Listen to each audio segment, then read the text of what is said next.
Hello everybody, Kemo Sabi here, coming at you with another video. This one's off of wikipedia.org webpage. And here we have it, with the topic of hypercapnia.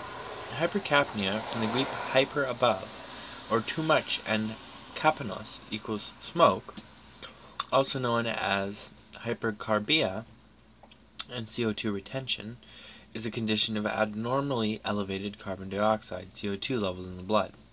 Carbon dioxide is a gaseous product of the body's metabolism and is normally expelled through the lungs.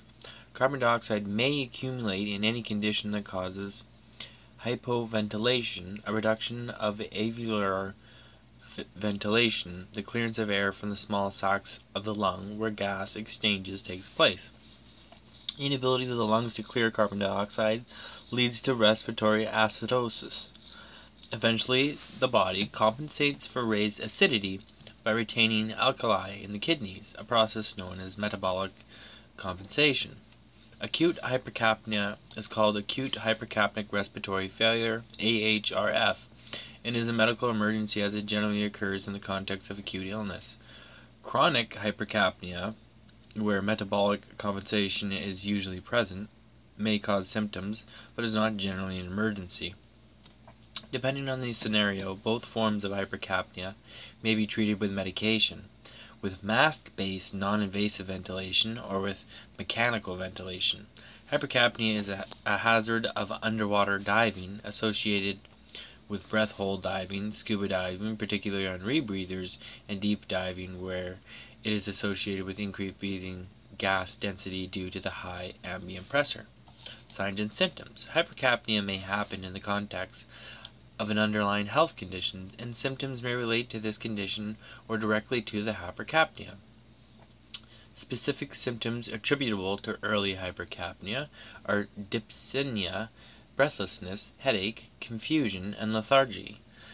Clinical signs include flushed skin, full pulse, bounding pulse, rapid breathing, premature heartbeats, muscle twitches, and hand flaps. Extras. The risk of dangerous irregularities of the heartbeat is increased. Hypercapnia also occurs when the breathing gas is contaminated with carbon dioxide, or respiratory gas exchange cannot keep up with the metabolic production of carbon dioxide, which can occur when gas density limits ventilation at high ambient pressures. In severe hypercapnia, generally greater than 10 kPa or 75 mmHg, symptomatology, progressiveness to disorientation, panic, hyperventilation, convulsions, unconsciousness, and eventually death. Causes. Carbon dioxide is a normal metabolic product, but it accumulates in the body if it is produced faster than it is cleared. The production rate can increase more than tenfold from resting to strenuous exercise. Carbon dioxide is dissolved in the blood, and elimination is by gas exchange in the lungs during breathing. Hypercapnia is generally caused by hypoventilation, lung disease, or diminished consciousness. It may also be caused by exposure to environments contaminated at abnormally high concentrations of carbon dioxide, such as from volcanic or geothermal activity, or by rebreathing exhaled carbon dioxide. In this situation, the hypercapnia can also be accompanied by respiratory acidosis. Acute hypercapnic respiratory failure may occur in acute illness caused by chronic obstructive pulmonary disease, COPD, chest wall deformity, some forms of neuromuscular disease such as myasthenia gravis, and obesity hypoventilation syndrome, AHRF, may also develop in any form of respiratory failure where the breathing muscles become exhausted, such as severe pneumonia and acute severe asthma. It can also be a consequence of profound suppression of consciousness, such as opiate overdose. During diving, normal respiration in divers results in alveolar hyperventilation, resulting in inadequate CO2 elimination or hypercapnia. Lanfear's work on the U.S. Navy Experimental Diving Unit answered the question, why don't divers breathe enough? Higher inspired oxygen PiO2 at 4 atm 400 kPa accounted for not more than 25% of the elevation in end tidal CO2 EtCO2 above values found at the same work rate when breathing air just below the surface.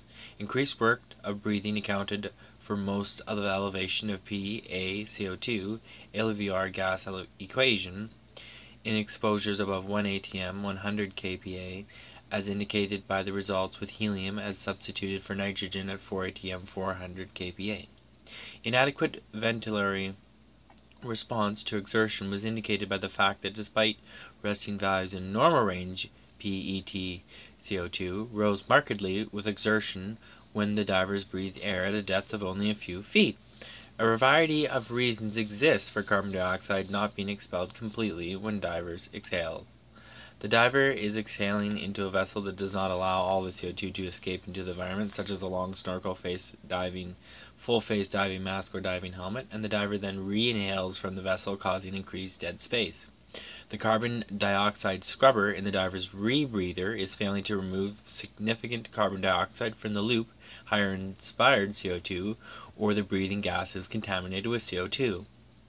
The diver is overexercising, producing excess carbon dioxide due to elevated metabolic activity, and respiratory gas exchange cannot keep up with the metabolic production of carbon dioxide. Gas density limits ventilation at high ambient pressures. The density of the breathing gas is higher at depth, so the efforts required to fully inhale and exhale increases, making breathing more difficult and less efficient. High work of breathing. Higher gas density also causes gas mixing with the lung to be less efficient, thus increasing the effective dead space. The diver is deliberately hyperventilating, known as skip breathing. Skip breathing is a controversial technique to conserve breathing gas when using open-circuit scuba, which consists of briefly holding one's breath between inhalation and exhalation, i.e. skipping a breath. It leads to CO2 not being exhaled efficiently. The risk of burst lung, pulmonary barotrauma of ascent is increased if the breath is held while ascending. It is particularly counterproductive with the rebreather, where the act of breathing pumps the gas around the loop, pushing carbon dioxide through the scrubber and mixing freshly injected oxygen. In closed-circuit rebreather diving, exhaled carbon dioxide must be removed from the breathing system, usually by a scrubber containing a solid chemical compound with a high affinity for CO2, such as soda lime.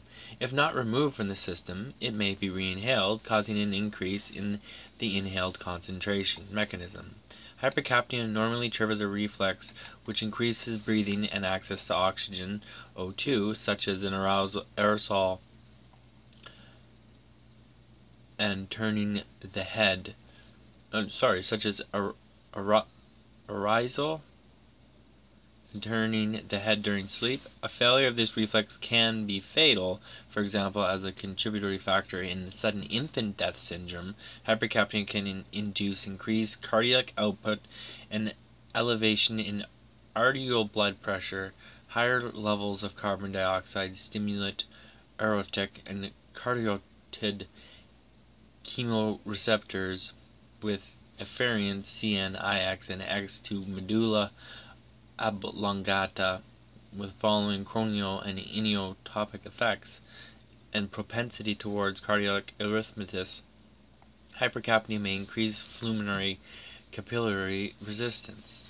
Physiological effects. A high arterial pressure of carbon dioxide, PaCO2, causes changes in brain activity that adversely affect both fine muscular control and reasoning. EEG changes, denoting minor neurotic effects, can be detected for expired gas and tidal partial pressure of carbon dioxide, PET-CO2, increased from 40 torrs 0.053 atm to approximately 50 torrs 0.066 atm. The diver does not necessarily notice these effects.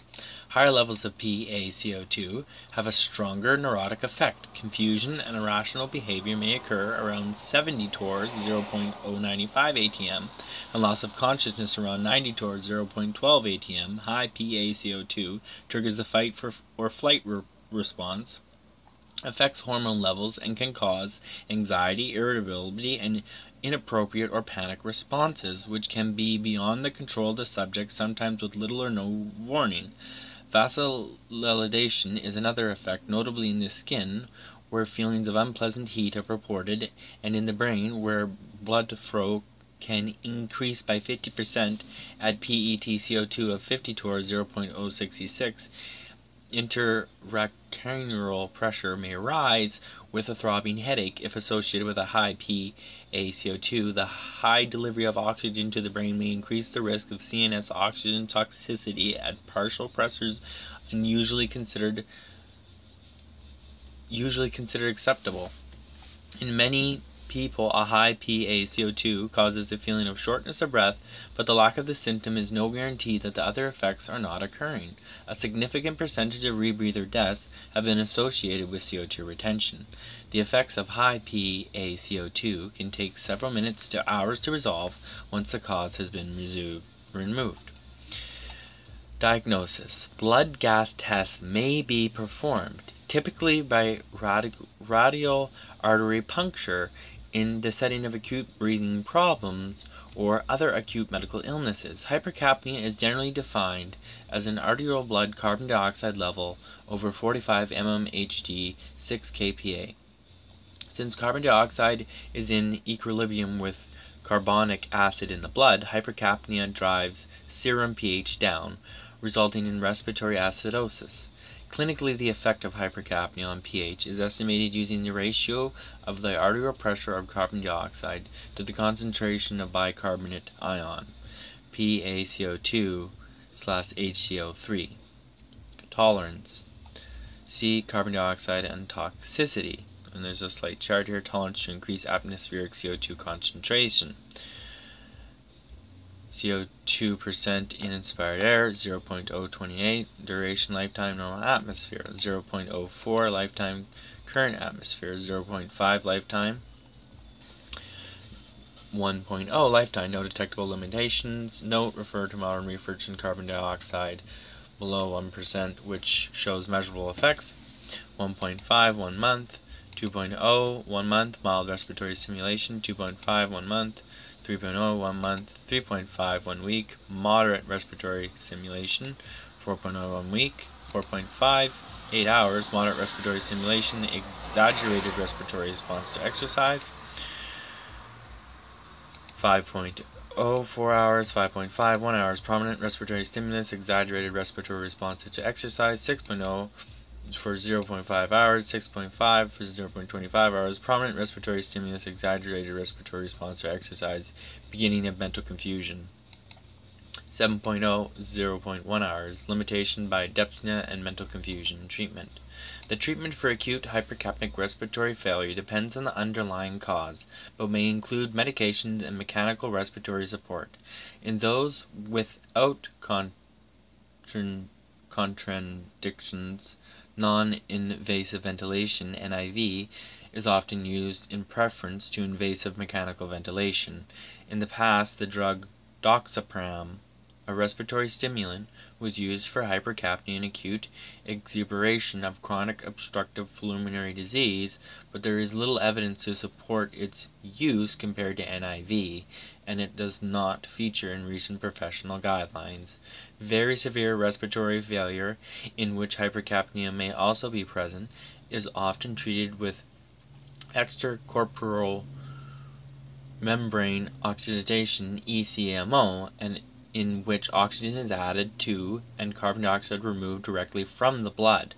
A relatively novel modality is extracorporeal carbon dioxide removal (ECCO2R). This technique removes CO2 from the bloodstream and may reduce the time mechanical ventilation is required for those with AHRF.